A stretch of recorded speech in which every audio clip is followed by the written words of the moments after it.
The Dolphins limiting L.A. to field goals, keeping them out of the end zone. Did not even get in the end zone, the Rams. That's pathetic.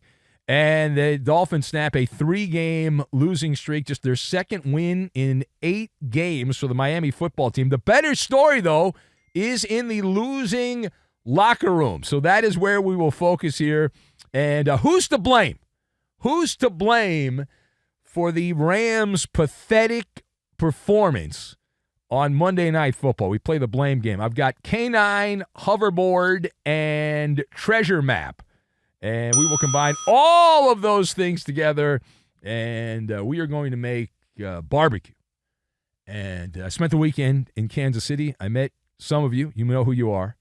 And I had a great time, and I ate some amazing barbecue, which is good and bad. It's good because I enjoyed it. It's bad because I can't get that where I live. So I'm screwed. You understand? All right, anyway, my first thought here, when you talk about the matchup on Monday Night Football, the L.A. defense actually played well.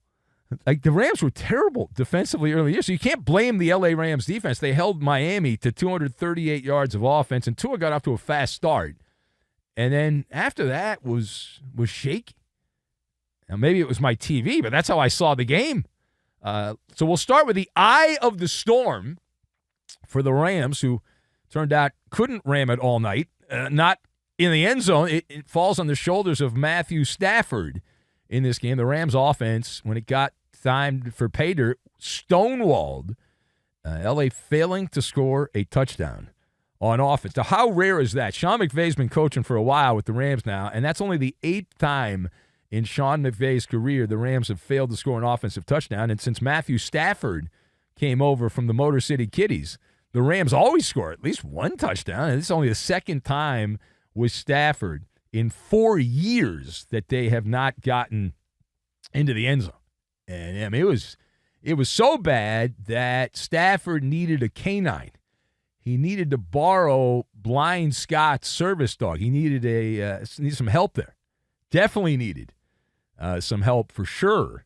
It was bad. I mean, he was missed. There were a couple plays where he missed receivers that were there. He could have scored touchdowns, could have, should have, and all that. Well, here's Matthew Stafford pointing out what could have happened but didn't happen. Similar game plans going into it, it feels like, when you go back and play it in your head, but they did a better job of executing and coming away with some touchdowns. Which is another nice way of saying, I sucked! I sucked! That's what he could have said, but he didn't say that. He did not say that. So he needs some help on that. And not just the missed plays, the touchdowns that were left on the field. Stafford was sacked by four times. He was sacked, but it seemed like more than that. Watching it seemed like it was more than 4. Not Caleb Williams bad. Didn't sense the pass rush, which is kind of important. Like, I didn't play quarterback. This is kind of important, and was serving up just sloppy Joes, or in this case, sloppy Staffords all over the field. And bad job by him. And Stafford, if you looked at the box score, you said, well, he had 293 yards. That's not that bad, but 46 attempts, averaging 6.4 yards per attempt. 7's average, so he was below average on that. And a lot of that coming late. The Dolphins able to let the Rams go down a little bit down the field and just kick field goals. And that was it. And that was all. And over the last month, to give you an idea, this Dolphin defense, the last month, ranked 18th in the NFL. Is that good? There's 32 teams. I don't think that's good. You think that's good? I don't think that's good. And over the last 3 weeks, just 1 sack, and they had 4 sacks against Matthew Stafford and whatnot. So they played above what they were supposed to play. The Rams played below what they were supposed to play, and that's how you get the result that you get. Now, page 2. What is the Maller scale of concern? The Maller scale of concern for Sean McVay's Rams making the playoffs. Playoffs?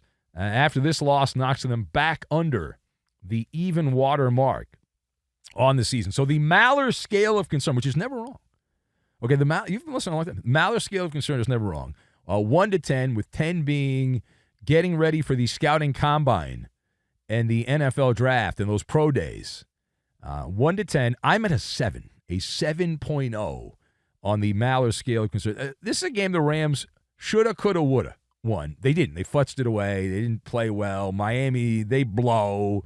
and yet you lost the game at home, East Coast team coming west, all of that. However, for the Rams, they continue, despite this loss, on the hoverboard of mediocrity.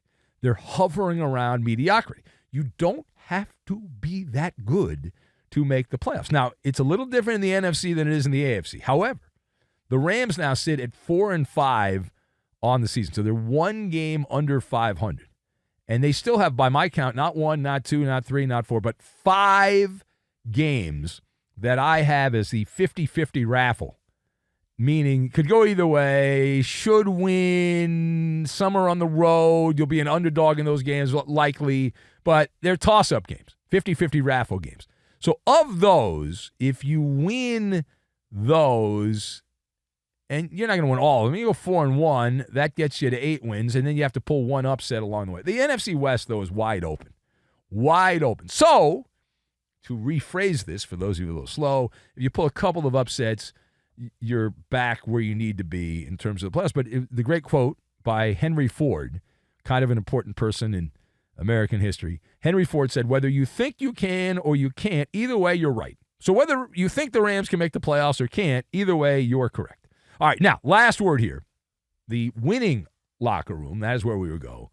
So what does this victory for the Tua Tagovailoa Dolphins, what does this win do for that Dolphin team? Because I don't think they're that good. Do you think they're good? I don't think they're good. I watched the game. I thought, embarrassed for the Rams. It was emasculating. But what upsetting the Rams does from 30,000 feet, it's like the quote from Jesse Jackson back in the day. You got to keep hope alive. Got to keep hope alive. It keeps hope alive is what it does. It keeps hope alive. If you look at the treasure map, it's a little different. Like the Rams pretty much have to win the NFC West. That's most realistic to make the playoffs. It's not that for the Dolphins. The Dolphins aren't going to win the division. Buffalo's going to win the division by 1,000,000 games. So instead, it's about getting that last wild card. And this opens up a portal to another dimension called the postseason. The Dolphins are 3-6.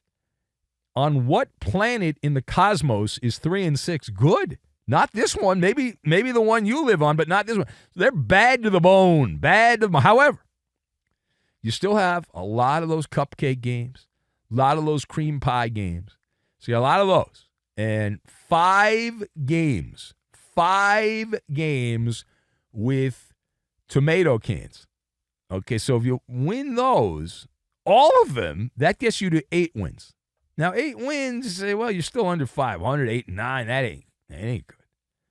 If you look around at the very bottom of the AFC standings, the last team in, barring some kind of supernova over the last part of the NFL season, you're looking at a team right around 8 or 9 wins getting in. Maybe even less than that if you look at how bad those teams at the bottom. So you mix all of that together, and you let that settle, and then you put that in the fridge, let it cool a little bit, then you put it in the oven.